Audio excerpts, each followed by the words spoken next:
Hello and welcome to the Brass Junkies. I'm your host, Andrew Hitz, and I am joined by my co-host, Lance LaDuke, who sounds like he is in a giant, empty, metallic room. Lance, how are you today? I am wonderful. Thank you for asking. So, you will understand what I'm laughing at so hard, other than just Lance sounding like a jackass. Very soon, Trent Austin, our guest today, tells a very funny story of him on the bandstand, acting like a buffoon, and it's a good one. You're going to enjoy it. Trent, this was awesome. Yeah, Lance's internet was so bad that I actually had to call him on the phone. So, but you know, we're professionals. It's okay.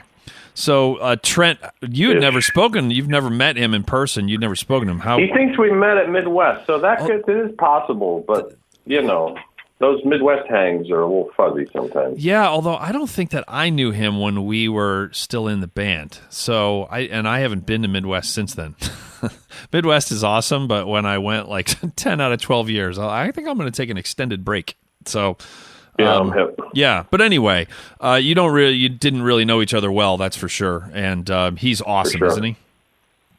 He's really great. Yeah, he's it was the most interesting equipment conversation I've ever had. Yes.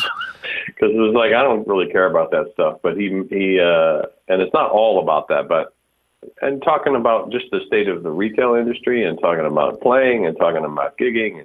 He's funny. He's great. He's a cool guy. And don't miss the bonus episode. He actually plays some trumpet for us. He's an unbelievable jazz player. He starts playing some trumpet, and you're about to hear that he was very close with Clark Terry, who was the legendary jazz trumpet player, and he shared an absolutely ridiculously funny Clark Terry story from his own car when in the bonus episode. So yeah, some really good stuff. Thank you to everybody. If you want to listen to the bonus episode or a whole bunch of other bonus episodes, you get instant access to all of them by becoming a Patreon patron. If you go to patreon.com/thebrassjunkies, then for as little as $1 per episode, you get access to all that, and we have a lot of bonus material that is available for various levels of patronage. So thank you to everybody who has done that. Thank you to everybody who has left a rating and a review wherever you listen to the Brass Junkies, and I think that is it. Without further ado, let us get to our conversation with trumpet player Trent Austin.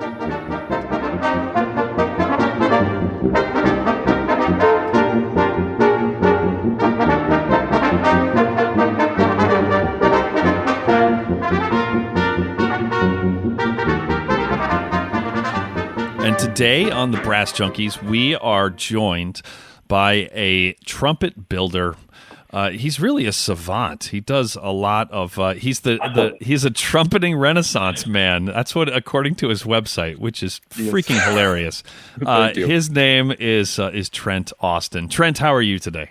I'm great, Andrew and Lance. How are you all doing? You sounded like you meant it, like you cared. That was good. Well, you know, now that I'm in the Midwest, I could say y'all and not get weird looks because, you know, growing up in Maine, someone thinks you have 5 heads when you say that. Now that you're a Midwesterner, like you actually borderline care on how other people are doing. Whereas absolutely. It's all a facade. Please tell us more. Oh, no. And this is the sound of everybody's podcast turning off. Yeah, I don't know. I'd be turning it up. I was like, wait, he just moved to Kansas City and he's about to skewer all Midwesterners? I can't wait to see how this ends. Oh, no. So you moved to Kansas City a year ago, is that right? Yeah, a little bit over a year. From Boston, sorry. Still a diehard Red Sox fan and Boston sports fan. I'm sorry to everybody else, but we've only won 2 championships since you left. Hey, it's terrible. It's such a drought. Yeah. We will rebuild. But yeah, of course. Oh man, I put my Patriots hat on for the video, but then the video started exploding. So I think Mark Zuckerberg didn't like that, so he just started messing with our video quality. Since we're meeting via Google Meet, and Mark Zuckerberg, he's got his hands everywhere. He owns everything. So. I'm sure we'll get into this in the intro, which the listeners already would have heard. But yeah, it sounds like Lance is inside of like a giant empty tuna fish can. But his internet was so horrendous that we had to vegan tuna fish. Vegan tuna. What? Yeah. That. Yeah. Yes, an empty. Like a great song. Yes, impossible tuna. Oh wow! There you go. It's the newest series on Discovery Channel. I should make a tuba solo album of really hard literature that I don't practice and call it Impossible Tuba. Have it be like fake. It's like a fake tuba record. Like just like I've never worked up like Encounters like 3, if that's what it's called. Which is a cool solo, but like, if I were to sight read that into a microphone, that would be funny. Oh, perfect. That's perfect. Yeah, you actually, it would just become free jazz. There we go. Yeah, I like it. So but I hate to admit this, even just privately to Lance, but Trent kind of is a Renaissance man, even though calling yourself that on your website is very Trumpet-esque. But totally. But you do a lot of things annoyingly well. So let's start with the trumpet building. Give us the quick synopsis of that. You've been doing that for a while now, and you are quite good at it from people who have told me. I give them extra money, so that it always helps. Bribery will get you everywhere. Rule, kids, pad the pockets of everybody you know. And Midwesterners are putting up a facade always. It's cheaper out here than in Boston. It's so easy. When I was a kid, my dad's an engineer, and he had a big metal lathe in his garage. And, you have to find bonding things to do with your dad. My dad is technically tone deaf.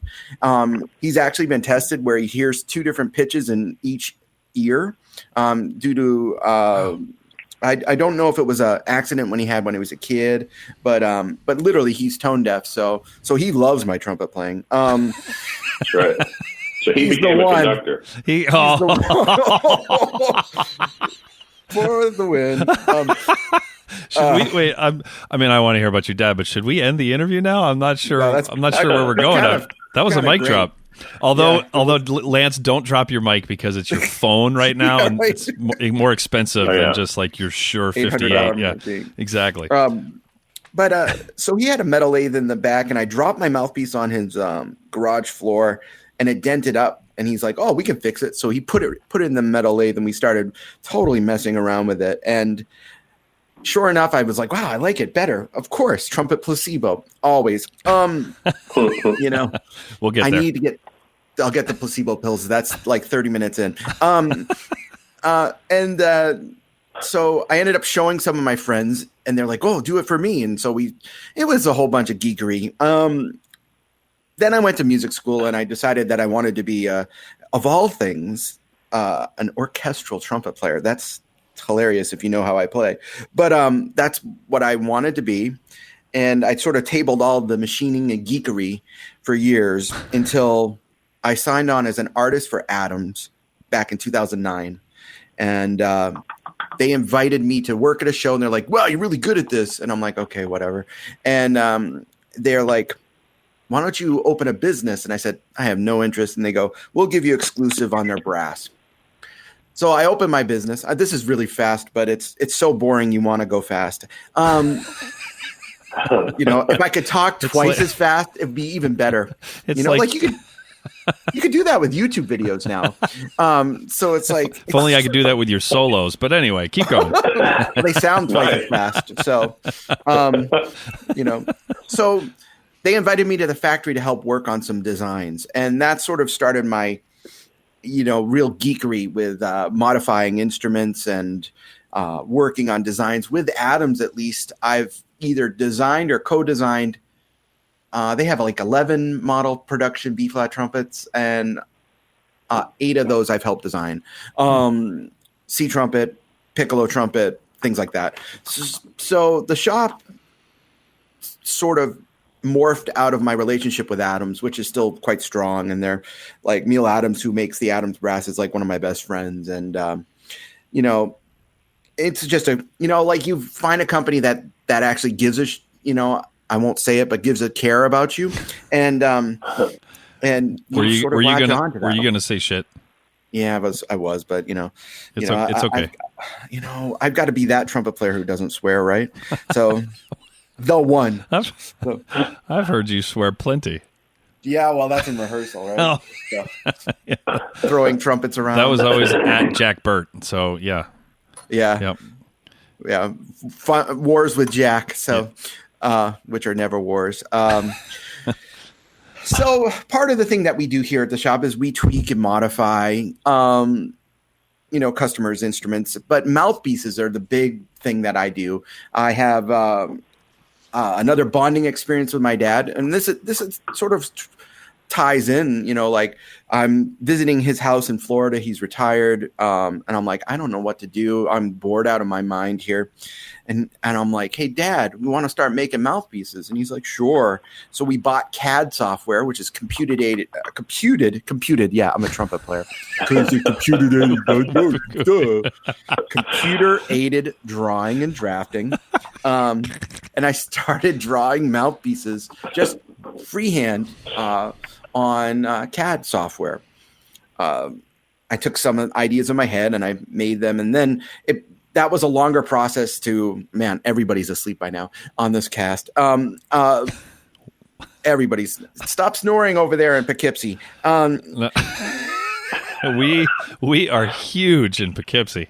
Oh man. Yeah. So I just figured out how to spell computer-dated. That's pretty awesome. And I bet it's going in the show notes. Our show notes are more like Easter eggs. So I love that. Yep. I can't wait. Yeah. There you go. But computer-dated. So that's really the primary aspect of my quote unquote business, as much as it sounds now, is to outfit people with mouthpieces, because we all know that the mouthpiece is the gateway drug towards high level brass playing. So is that how you play? Just said that on podcast. Okay, that's gonna be great. So oops. Strike that comment. Hey kids, you will not become a trumpeting Renaissance man without the right mouthpiece. That's my bio writer, by the way. I did not say that, so I can't even. Wait. Are you trying to you're going to try and sound less pretentious by saying that you have a bio writer? There's those. You're right. Those trumpet instincts, betraying you again. It's like that was from my handler. Oh, that is so good. I'll have my assistant have that writer killed. Yeah, that's right. I also want to point out that his handler capitalized the R and capitalized the M. Well, That's right. All right. This is what happens when you interview a trumpet player. So deep dive. Well, usually they don't get the jokes. But. Yeah. Trent gets all the jokes. He's pretty quick. Quick. Yeah, he can dish it. You. And yeah. Oh yeah.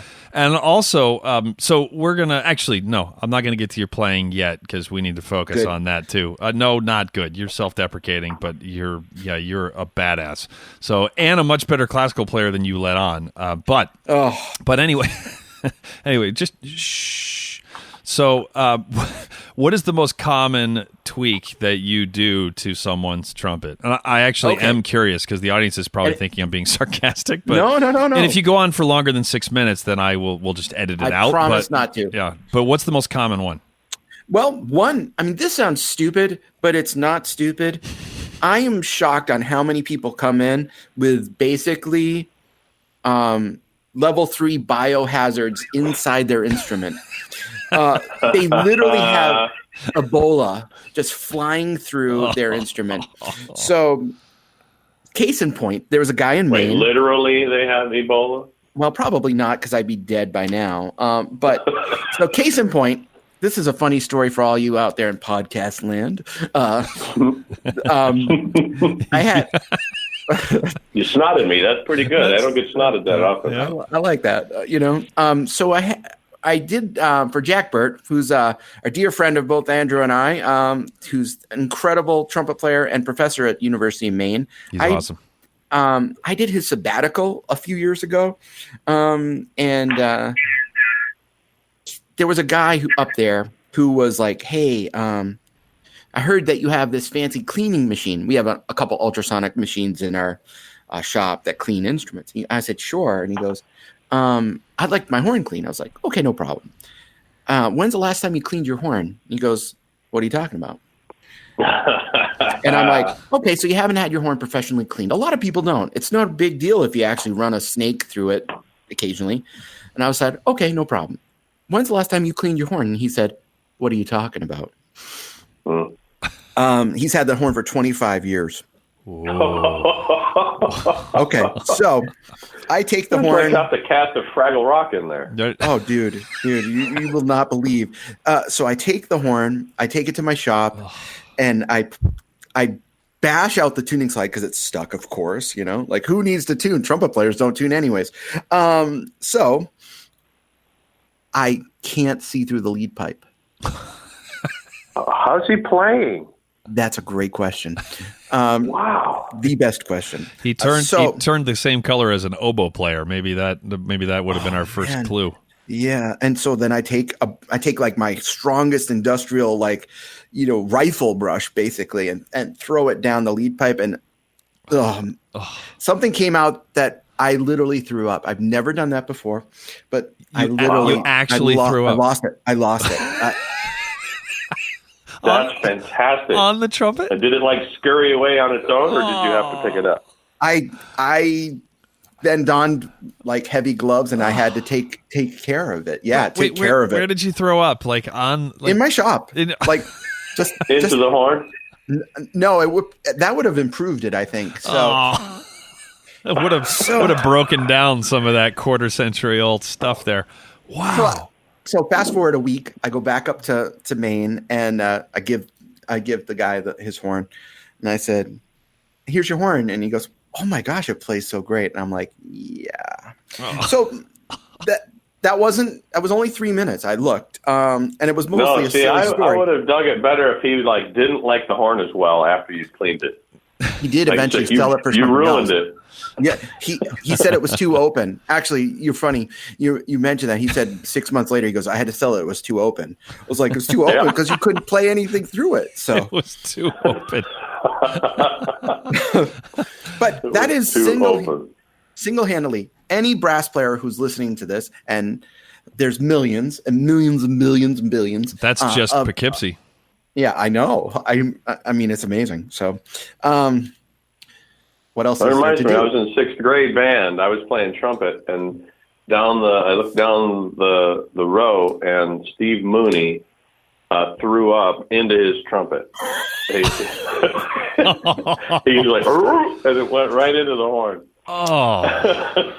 So Clark Terry, who was a very dear friend and my musical hero, he told me when he was a kid that his first trumpet teacher told him when he got his new horn, that grew up very poor, and all of the people in his neighborhood in St. Louis chipped in and bought him a trumpet. And his teacher said, if you really want this right, you need to coat your inside of your trumpet in buttermilk and put it in your case for 2 weeks. So he did. And he opened up that case. You can imagine that smell. Oh my goodness, buttery and milky. So this is an NC-17 rated show due to the graphic violence. So, but seriously, that's the number one thing I see, and most people can't believe how much better their instruments play once they're clean. Shocker, So we do a lot of that. What's your prescription then? So what you tell this guy, well, what you ought to do is, so what ought someone do? First, buy a cleaning kit. I mean, and two, put it like we have calendars for a reason. We have reminders we live in an age of ultra smart tech, yet we are silly and stupid that we don't remind ourselves simple things like, hey, once a week, why don't you clean out your mouthpiece? Because if you've been sick and you're just hanging out and playing that, do you guys know the the tuberculosis story from Stanford University? This is No. This is true. I don't think So there's a Trump. Okay, we are tangenting.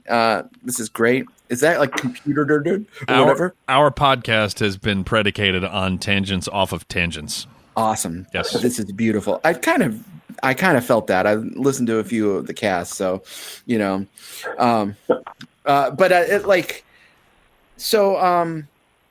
was a trombonist who played in the Stanford marching band. Probably he was one of the guys on the field when they just raided the field, and you guys seen that with the football team, kicks over the trombonist. Yeah. So Famous he was borrowing a trombone from someone from the school. Sorry, and they'd have games on Saturday, and for the next 2 or 3 days afterwards, he would always feel like a little low and just kind of run down, and he didn't know. And by Tuesday and Wednesday, he started feeling better. And so eventually he went into health services, and versus most universities, I'm sure Stanford's is quite good.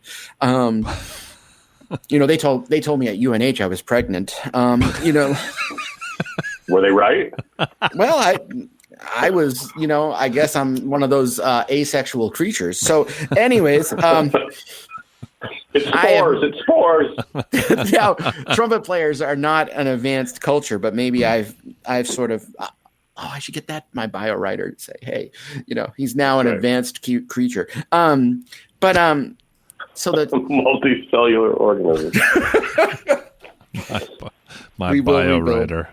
My bio writer, that really okay. What's your bio writer's first name?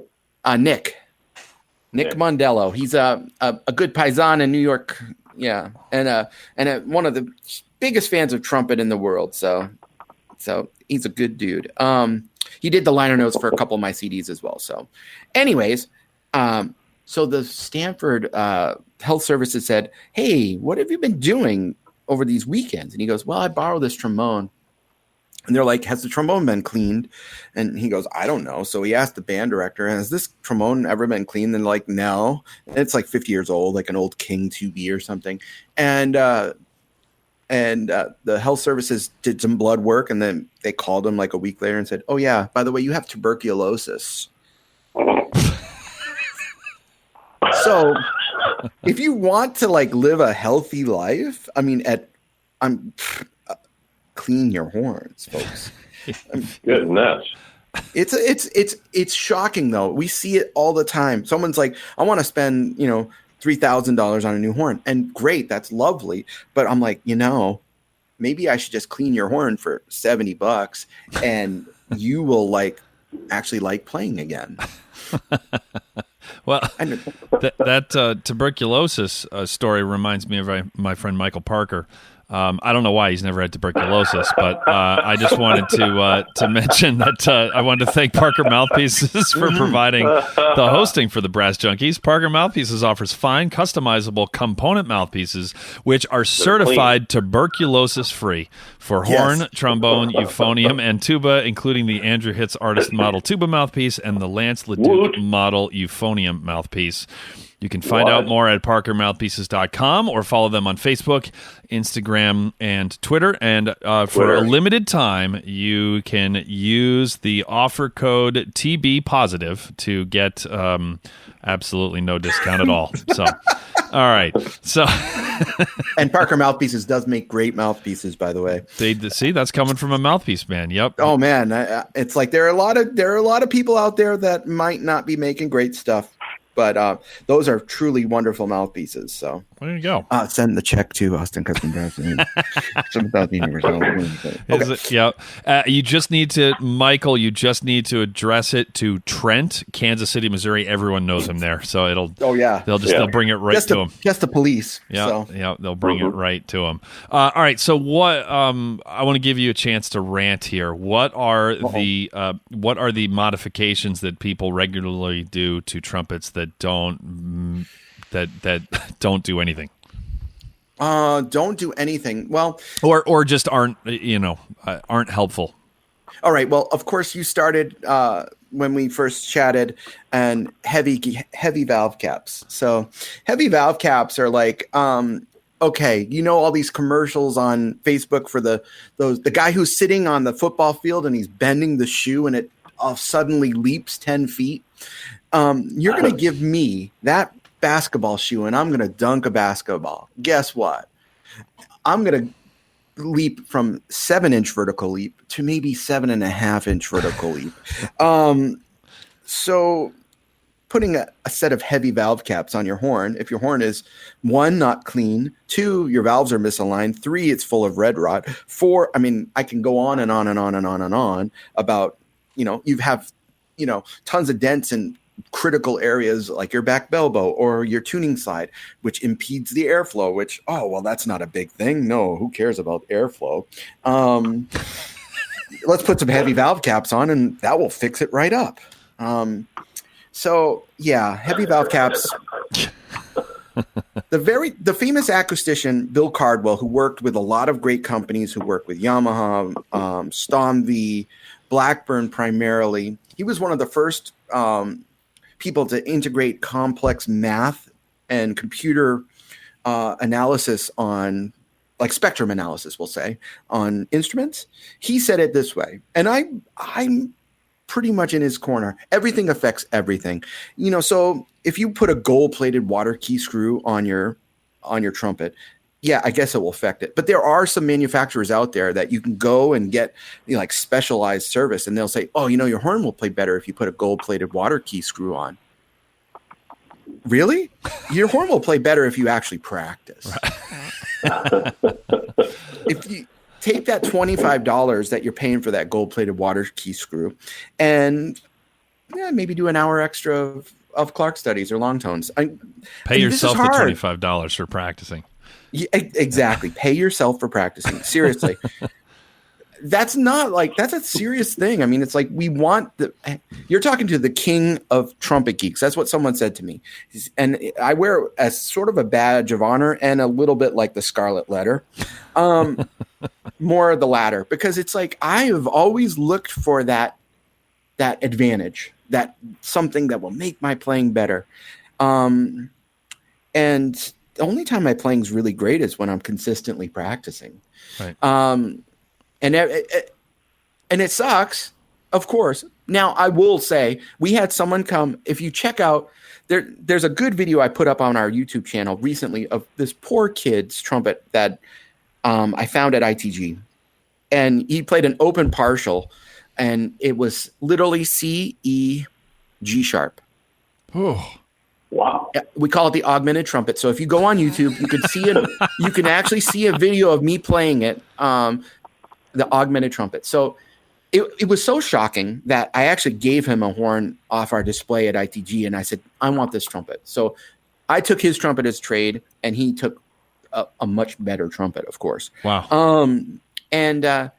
So then I said, I'm going to try to fix this trumpet. I'm going to try to go in and figure out where it's playing sharp, because it only plays sharp really on that one note. So I was like, okay, there's an impedance problem. There's got to be some, solder blobs. There's something, the bell bow's not rounded out, or the valves aren't lined up, or it's not clean. And I've checked off almost all of those things I just mentioned. And guess what?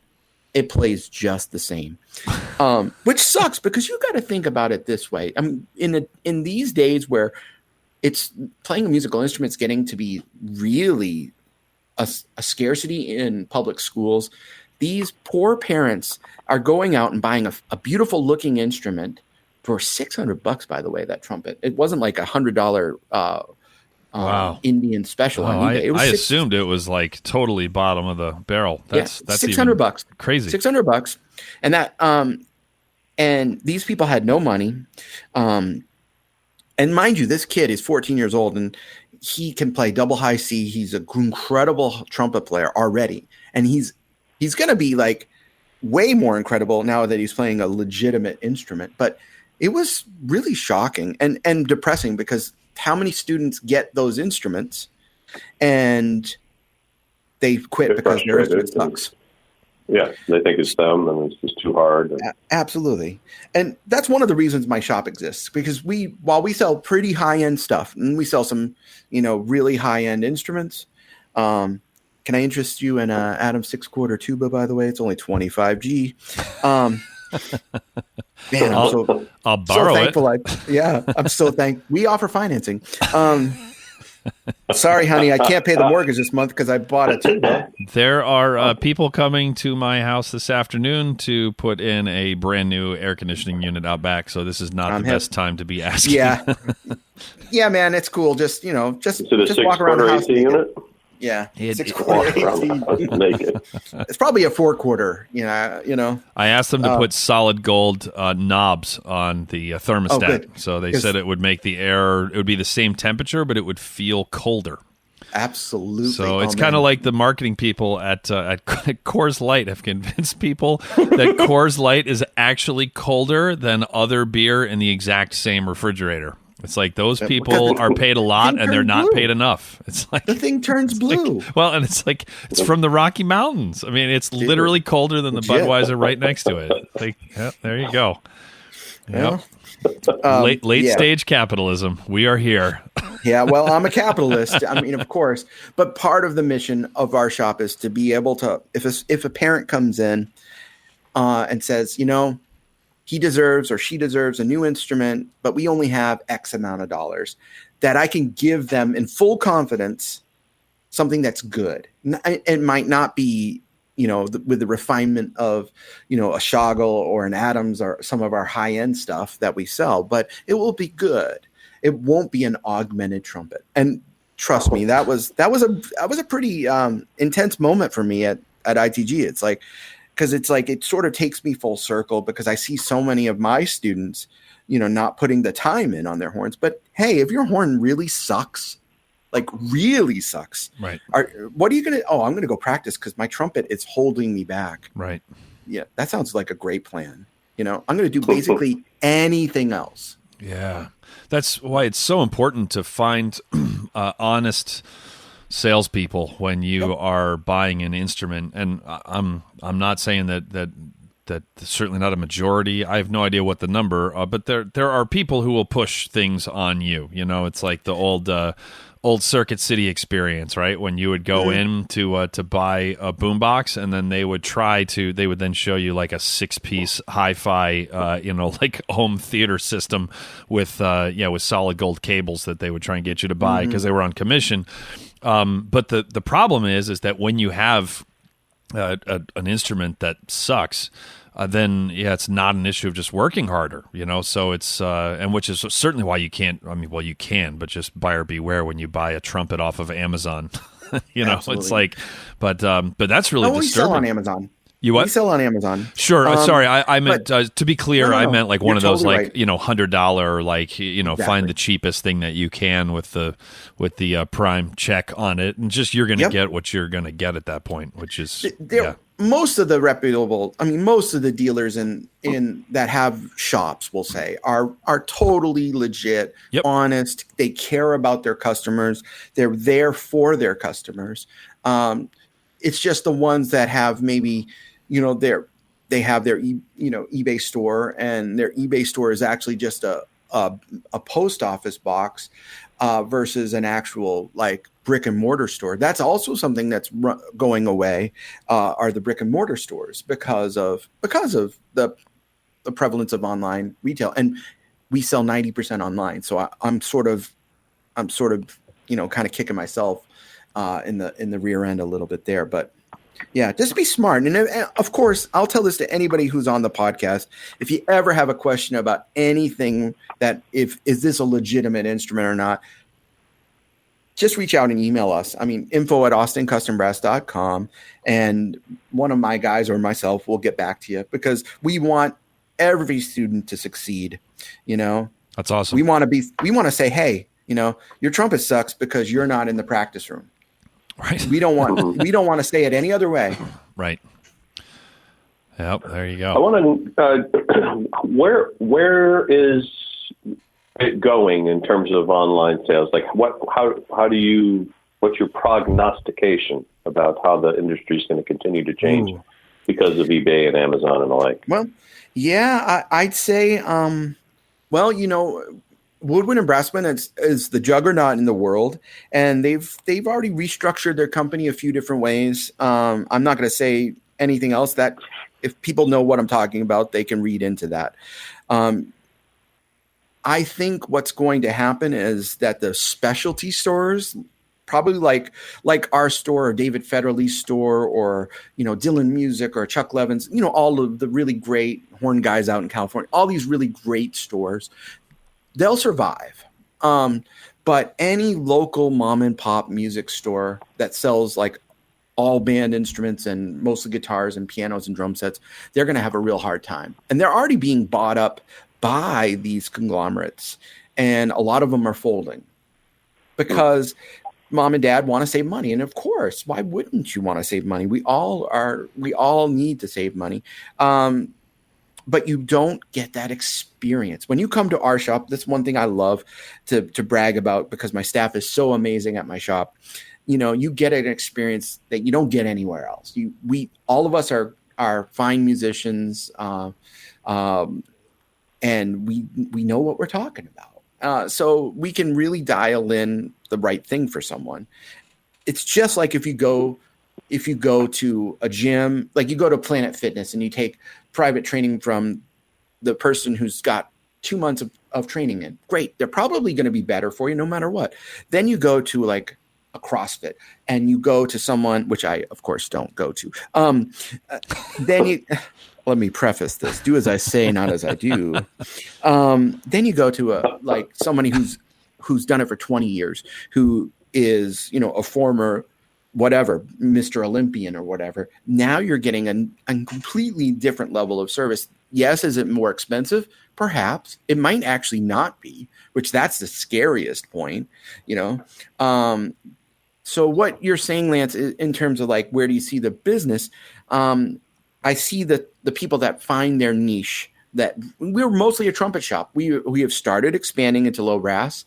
I was at ITech this year. It was awesome. Oh my gosh. If I would love every single trumpet player to go to ITech because the vibe at ITech was totally kick-ass. Everybody's cool. Everybody's chill. It's a great spirit of fellowship. Not that the trumpet the trumpet conference this year was really great as well, but it's just not as much, because we're trumpet players. There's a different vibe to each of the brass conferences. Yeah, absolutely. For sure. And I'm glad I don't go to the flute conference. It's like, but did I just say that out loud? But don't worry, Austin Custom flutes are not coming. So, I would say the specialty shops will survive. If it's a commodity, if it's a thing that you can kind of get anywhere, then people will get it anywhere. But if you understand the value of a customizable anything, I mean, frankly, then you're going to have an easier time. Right. It's interesting. Makes sense. I mean, that's the same with donuts and beer and cars and anything. Yeah. And that's a perfect point. But we do sell Bach and Yamaha and some of the industry names here at the shop. Although we specialize in other brands because we're a little bit more passionate about them, let's say. But if you buy a Bach from our shop, we've already gone through it. We've already modified it to the point where some of the stuff that maybe leaves the Bach floor isn't there. And I will, to Bach's credit, I'm going to say they've really re-upped their game. They everybody was getting their ass kicked by from Yamaha and then like guys like XO because the Asian quality was better. I mean the fit, the finish, the look, but everybody kind of saw that and they're like, we better improve our game. So kudos to like almost everybody, to be honest, in the industry. There's still a couple posers, and I'm not going to mention them because I don't need to. you just don't see people like major professional players playing their stuff. So that should be proof positive. We could play the game that I play with my son where we just rhyme. So it's, it rhymes with schment, schmosten. Yeah. Shoot. No. No. I'm not going to talk anything about any bonnets. So, or bonnet, yeah. So we call them Sheldons here in the shop because there's $1 fine.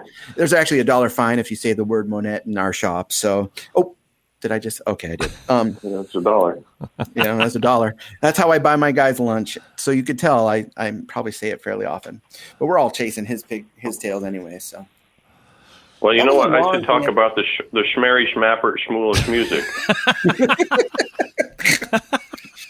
at Schmookane Schmooniversity. Thank you, Pappert people. If you're interested in finding out about the fine experience that you can have at Duquesne University in the Mary Pappert School of Music, you can click on the link in the show notes below, and you'll be taken to a page that tells you everyone who's teaching there, which is a pretty stellar list, and then all of the opportunities that await you if you become a student at Duquesne. And very thanks to Jim Schmim Schmoba Nova for making it possible. Also, another feather in their cap is that I just Googled Duquesne University tuberculosis and nothing came up. So I don't think that there's ever been.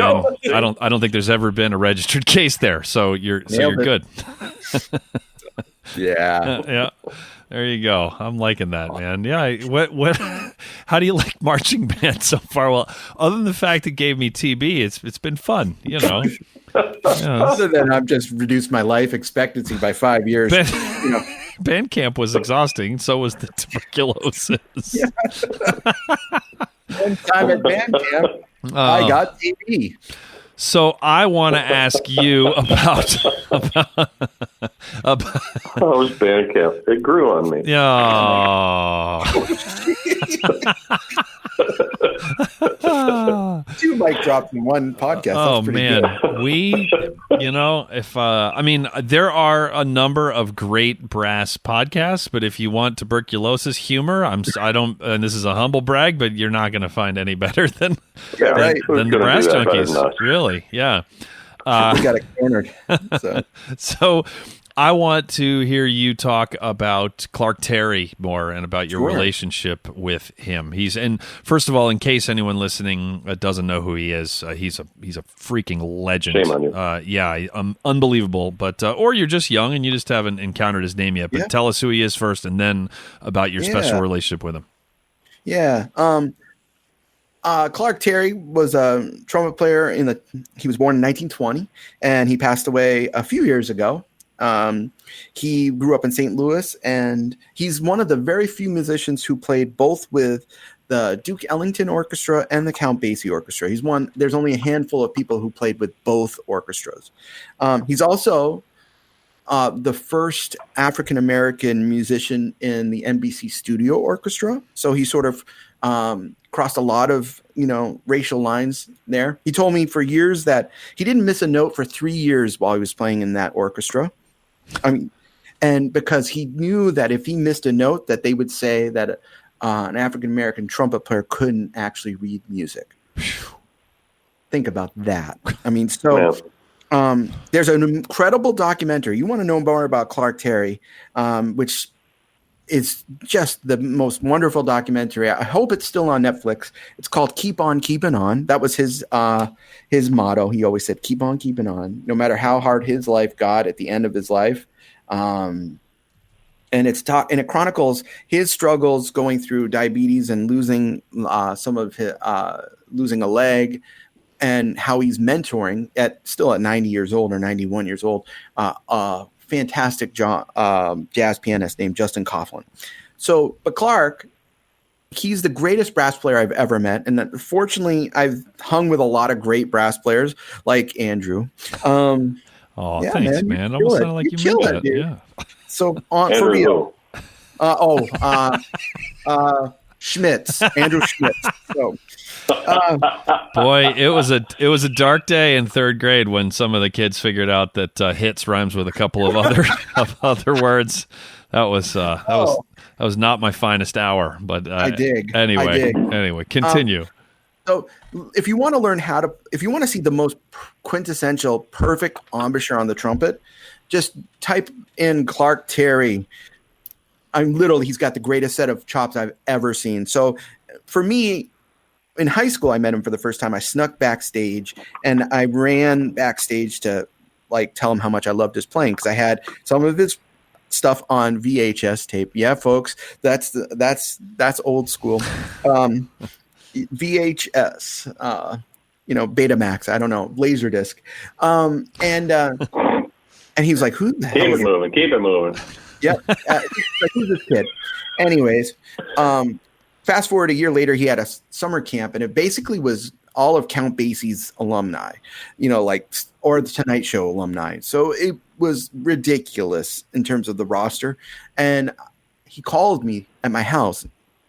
I don't know how he got my number, but I guess someone said that, "Hey, this trumpet player is pretty good. You should help him out." And so he calls me, and I thought it was my friend playing a prank, so I hung up on him. And he calls me back 2 minutes later, and he goes, "No, this actually is Clark Terry." And I was like, "Oh, shit." He goes, I have this summer camp in Wisconsin. I grew up in Central Maine. And he goes, "And I want you to come and play for this camp." And I was like, "Okay, but I'd have no money." We didn't have the money to go out. And he goes, "Just come. Just come." Mm. And he took care of everything. So, of course, the first thing I said to him when I met him, I said, "Thanks." But then I was like, what was it like to play with Clifford Brown? Because at the time, Clifford was more of my hero. And he goes, he just started talking so beautifully and eloquently about Clifford Brown. And I was like, man, this guy is so humble. He's like, it's, the world is everybody else. And then it's Clark Terry. Still to this day, he's the best brass player I've ever met and the nicest person I've ever met. So as a rule of thumb, it's hard to say a lot of, we get a bad rep as trumpet players because we're so high strung, and a lot of us are just possessed about being, first, I guess. If you ain't first, you're last, sort of thing. He broke the mold. So yeah, I mean, watch that documentary, folks. If you have an hour and a half of your time, stuck on the show links. Yeah, you'll cry. You'll be amazed. And his unbelievable stretch in the world. I mean, a couple years before he passed, he was on the Grammys playing with a rap group. I mean, come on, how cool is that? I mean, so versatile. In case it's not still on Netflix, you can rent it for $4 on Amazon Prime too. Yep, so. Exactly. Best $4 you'll spend. Trust me. And he has a great biography, autobiography that he wrote. And yeah, I have basically every Clark Terry recording, and it was just like that I could grab my hands on. What's your favorite? It's his favorite because we listened to it so many times together. It's called Clark After Dark. It's Clark Terry with a string orchestra and big band. And here's the story about this one. It was in London, and he was sleeping in a cab, and he forgot to get his horn out of the cab for real. And so he walks into the studio without a horn, and there's nobody else but a string orchestra and him. And he goes, "I'm in the wrong studio." And the guy's like, "No, the studio's your studio, and this is what we're going to do." And he was like, "What?" It's one of the finest recordings you'll ever get. I mean, of course, Clark Terry trio, Oscar Peterson trio +1, Oscar Peterson duo, Clark Terry, and the 2 or 3 albums he did with Bob Brookmeyer on Valve Trombone are absolutely ridiculous as well. So, but there's millions of stuff, billions and billions of great recordings. What specifically about his playing speaks to you? I'm sure you could talk about that for like 3 hours, but just what's something that pops into your mind? Completely effortless. It looks like he's reading the newspaper, and you see like super level players. Like if you watch Wynton play, that's Wynton has that. Yep. And very, very, very few people have that. Right. Wynton has that, where it looks like nothing is going on. It's in some ways it infuriates you because we all work so hard at our craft, and there are days where, as Dizzy said it, you wake up, you battle the trumpet, the trumpet wins. Some days you win, but then eventually you die, and then the trumpet wins again. So, I actually kind of like that story. Yeah. I paraphrased it, but he has better quotes. Literally, he's like, "Oh, you're looking at your case, and the trumpet's looking up at you and laughing." It's like so. But Clark never looked like that. Even I played on a bunch of his birthday parties, 80, 85, 88 was probably the last one that we did, and he still looked completely effortless. Doc has that. Doc works, and that Doc works. But Doc at ITG this year was ridiculous. He's 92. Yeah. It's like, holy crap. Yep. Inspiring to say that there's always a level, there's always another level. If you think you've figured it out, guess what? You're just going to unlock a new door, and now the new door has 700 new avenues for you to pursue. It's also an indication, this happens, it's like the 4-minute mile thing, where before Bannister ran the 4-minute mile, everybody just thought this was impossible. So the notion that somebody could play at Doc's level at 92 is impossible until he does it. And then we have to reset our expectations for what's possible. Yeah. You're shifting the paradigm, no doubt. No doubt.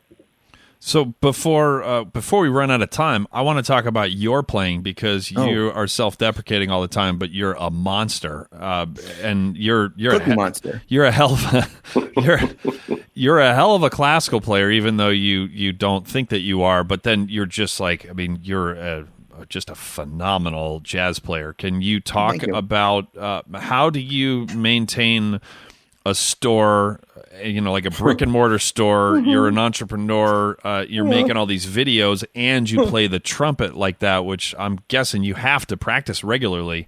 Like, how do you bio writer? Yeah, bio. Yeah. That's why I have a bio writer. Yep, absolutely. He outsources things. Yep. Outsourcing, man. I'm surprised you even showed up for the. Yeah, you should have just sent one of your disciples. Yeah, it's like I could have sent one of my assistants. I have a few talking points that I'm going to share with you. Yeah. Here's my robot. We ask a follow-up question, and then he or she just reads the same line again. I'm very excited to be here today in the place of Trent Austin. Trent about 2000. Long tones every morning at 6 a.m. Right. So, thank you. It's like one of those smoking ads. Yeah. All right, I want to tell you this quick story about how I could do that really loudly, and I can do some of the little Tibetan throat singing, because jack of all trades, master of none, right. and good luck monetizing that. Yeah, right. Oh, everything's monetizable. Anyways, I was doing it on a free jazz concert, and the sax player kept hitting me while I was doing it. He's like, "Shut up! Stop!" And I was like, "What's going on?" I had never met the bass player, and I get done, and the drummer's like, "Hey, Bucci, what do you think about that?" And he had a box, and he goes, "Yeah, he sounds pretty good." And I was like, "Oh shit!" And I was like, "Oh man, I'm sorry." And he goes, "No problem, man. You do it really well." Okay. Part of what my shop is based on. This is like one of the least appropriate podcasts we've ever recorded, but in incredibly new and wonderful ways. Thanks, man. I can't say I'm surprised that Trent has brought this out on us. So even though you two had never spoken before, but yeah, he is full blown thorough knucklehead. So yeah, a hang could be it's all about the hang. Trent and I had never even met until 3 or 4 years ago, and then we played in a quintet together, and we've actually done a full quintet show together, and yeah, we hung quite a bit, and it was like immediately like, oh, you're one of those dudes. All right. So it's like that. Yeah. Andrew, I will tell you one thing right off the bat. I was petrified. Really? About that experience. Oh man, I sweat. I tried to figure out every possible way I could get out of it. No kidding. Yeah, absolutely. Sounded great. Thanks, man. But it's like, for me, because of my shop and because of the responsibilities of my shop, you can't do everything. And it's like, so the thing that I had to let go many years ago, and I also let it go because I used to play in a quintet in Boston, and one of my very dear friends, was trumpet player, she passed away, and I couldn't play in a quintet because I couldn't stare across the way and see her there, Right. So So I kind of hung up playing classical music, other than the occasional Brandenburg and things like that. But playing in the quintet with Andrew, it was like it brought back all of those nervous feelings about playing. And I normally never get nervous. I mean, like I'll be playing. Okay, you're playing with Tony Bennett. Oh, that's no problem. But man, I was like kind of Hitz and bricks there. I mean, it was like, whoa. You can use that, by the way. Well, you mentioned third grade, so. How many people do you have in that quintet? Yeah. Well, if you count the trumpet players' egos, 40. That was a question. That was a question that we were asked multiple times in lobbies after someone had just seen us play. So how many people do you have in your brass quintet? Like, well, yeah, that happened. Yeah. That happened. America. And I brought a child into this world. Yeah. It's just confusing. Yeah. Anyway. Well, there's the 48% that vote for somebody else. Yeah. So too soon? Where anyway, back to the trumpet. Quickly, back to the trumpet. I wake up early and I practice most days before I get to work. If I get to work later, it's because I got to do my routine. I mean, the part of what's the big, and maybe people think it's false advertising, but I do a lot of demonstrating online just to show the instruments that we sell. And everybody goes, well, you make everything sound great. And I'm like, no, not really. But part of what I do is I was like, hey, man, this horn's good. Horn's good because it does this, this, and this. And so that's a huge thing in my own shop. And I remember talking to Bob Malone years ago when I opened my business. And Bob's one of the greatest brass minds in the world. I mean, Yamaha has skyrocketed so far since he's really signed on. I mean, literally a genius. And he's like, you're going to have to stop playing. That's what he said to me. And I was like, no, I'm never going to stop playing. He goes, well, your shop will only go so far. And he's probably right. I mean, I know he's right, but if I didn't have my instrument to like ground me and humble me and sometimes embarrass me on a daily basis, I don't know what I would have. Sometimes embarrass me on a daily basis. I like sometimes and a daily basis in the same sentence. Sometimes in the day I'm kicking ass, and then literally I put the horn down and I come back and it's like pull out the fingering chart. You sound like the bass player again. Thank you. I need some heavy caps. That's heavy caps. That's what it is. Oh my gosh! Hold on, I'm gonna put my heavy caps on. So, and I dig what you did, which is something I harp on the Entrepreneurial Musician all the time, and I'm always pleading with my students to do this. Is that you defined success for yourself, because you could have taken someone else's, and I don't mean like Bob Malone's, but just you could have, if you're opening a shop, then like the most quote unquote impressive thing would be for you to just make that as big and as possible, right? And your shop is incredibly successful, and you've even like moved from Boston to Kansas City, and I mean there's tons of outward showing signs of success there. But you've also decided that your version of success is also you regularly playing and performing on the trumpet, and that's awesome, because otherwise you're living somebody else's dream. And maybe you'd have 20% more revenue if you didn't play the trumpet 3 days a week. Who knows?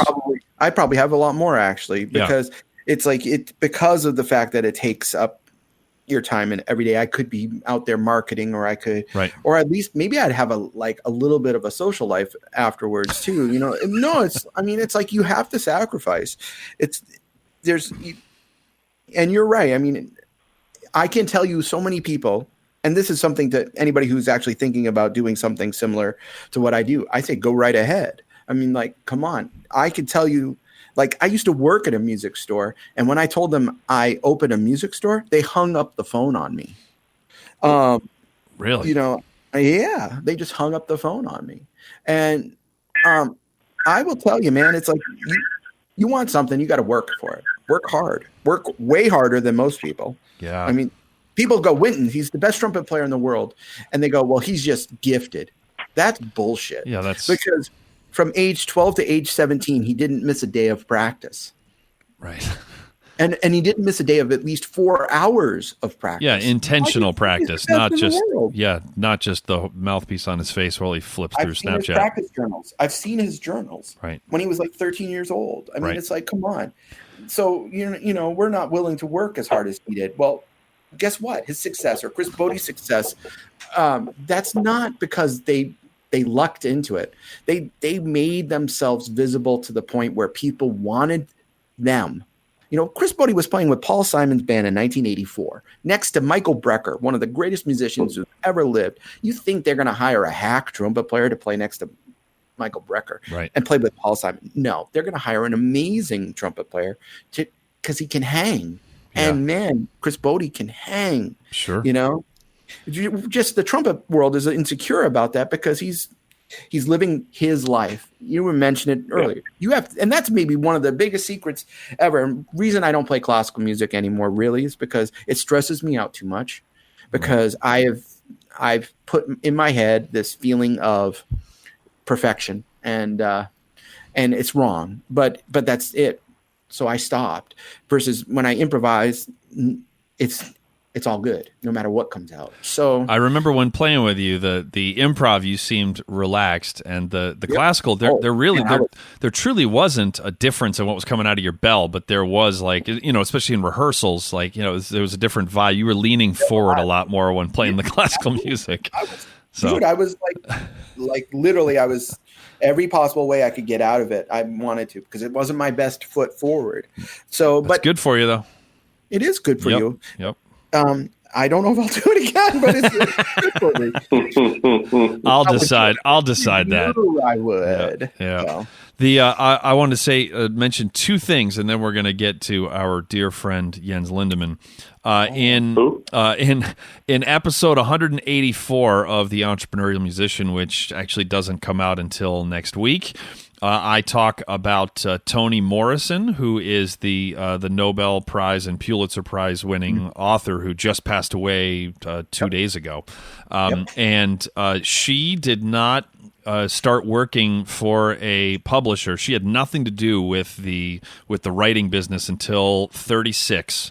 She was not published. Her first book was published at age 39. And she was a single working mother, and she woke up at 4 a.m. every day before her kids woke up to like write for 2 hours every day before they woke up, to then get them off to school, to then go to her job.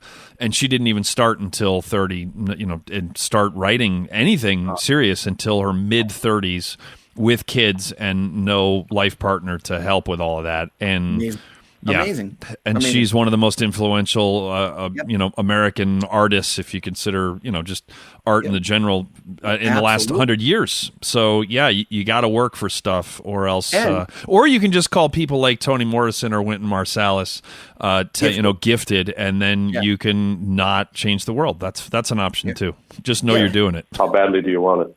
Yep. Yeah. How bad do you want it? Absolutely. Yep. I mean, I will tell you, being your own boss is like best thing ever.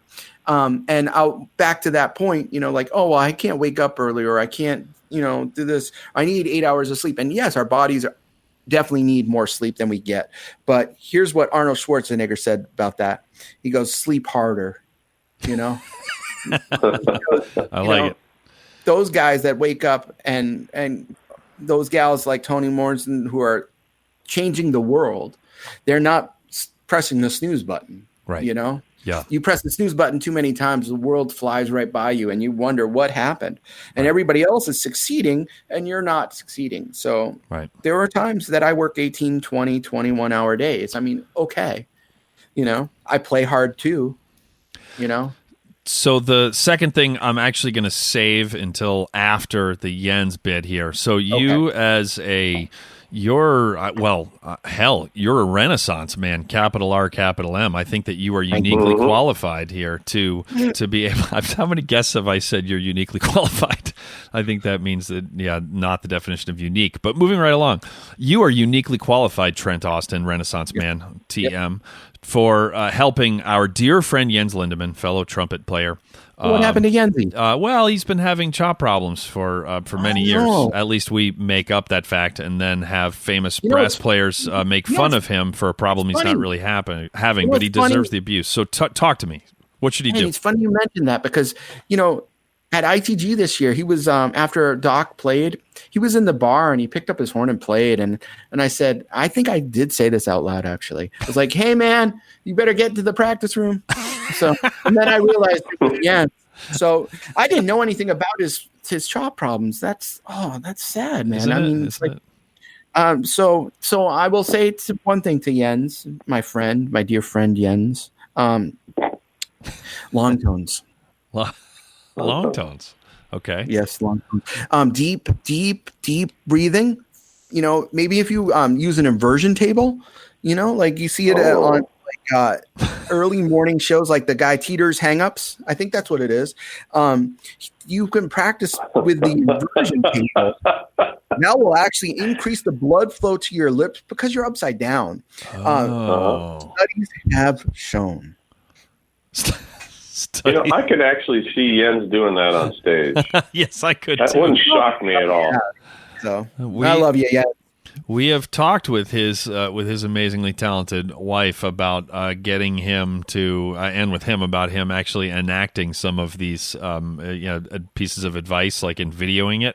So that'd be trumpet inversions. I like that. He's playing the trumpet while he's a high G on the trumpet while he's going down the water slide. Yeah. While he's going down the water slide head first. I don't stalk him or anything, but yeah, I do. Yeah. The jet ski and there's all that stuff. Yep. He's traffic jam. Have you jumped out of a plane playing the high G? I don't know. I'm gonna have to send a text to him later about that. So, It'd be sweet if he just went. Doppler effect. Oh man, you should give him your augmented trumpet, and then it'll be a high G sharp. That would be great because if he dropped that thing, that's a good start. Yeah, there. So, all right. So you mentioned Chris Bodie, and I realized I should just wrap this into. We are about to have our bonus episode with Trent, where we are just gonna hit stop and then record, and we're gonna. I want a couple more Clark Terry stories out of him, but a Patreon patron. You can go to patreon.com/The Brass Junkies to become a Patreon patron to hear a whole bunch of bonus content. You can find out all about it there. But I got a note from a Patreon patron by the name of Dave Jennings, who is up in the Boston suburbs, and he actually this is follow through. He wanted to in helping us to make fun of Jens. He actually went online and he went to our online store, which Lance is going to throw into the show notes. And he bought a Brass Junkies t-shirt, and he brought it to Chris Bodie just like 3 days ago, played at the Melody Tent on Cape Cod. And he wanted Chris Bodie to sign this Pray for Jens shirt that he had so that he could bring and get a photo with Chris, but there was no meet and greet. So he actually bought a shirt, right? He bought a shirt and he dragged it to the gig, and then the artists always used to do that when there were CDs to sign, and now they sometimes do and sometimes don't. And something must have happened because I know Chris usually. He hangs until everybody leaves. So it wasn't that he canceled. To be clear, it just wasn't like an offered thing. So there can be a lot of reasons. He might have had a flight out that night for. There are plenty of reasons why it didn't happen. So he wasn't at all being critical of that. He was just disappointed that he couldn't help us to bust on Jens. So if you have Dave send me a note, because I have people that know Chris pretty well, maybe I can help with that. So. Okay, there we go. Well, then I will pass that along to Dave as well. Try to make that happen, no matter what. That would be. There's always a way. Maybe we could get a quick video from Chris. Yeah, there we go. Again, that'd be good. Come on, so again. That's the thing. All right. Well, Trent, this has been wonderful. Thank you very much. It's an honor. I don't know if you've enjoyed it, but we have, and that's all we really care about. So, and maybe make sure to buy those heavy valve caps, everybody. And what was it? The gold screw and the what? Gold-plated water key screw. Gold-plated water. It's not even the water key. It's the water key screw. I like it. Yeah, there you go. Exactly. All right. Stay tuned for the bonus episode. And that is going to do it for another episode of The Brass Junkies. You've been listening to The Brass Junkies on the Pedal Note Media Podcast Network. If you would like to hear the bonus episode featuring today's guest, please visit patreon.com/thebrassjunkies to learn how you can support the show and instantly access all bonus materials, as well as gain access to a special patron-only Facebook group. The Brass Junkies is produced by the amazing, wonderful, and truly inspirational Will Houchin. The theme music was composed by Fernando Dados and performed by Andrew Hitz and Lance LaDuke.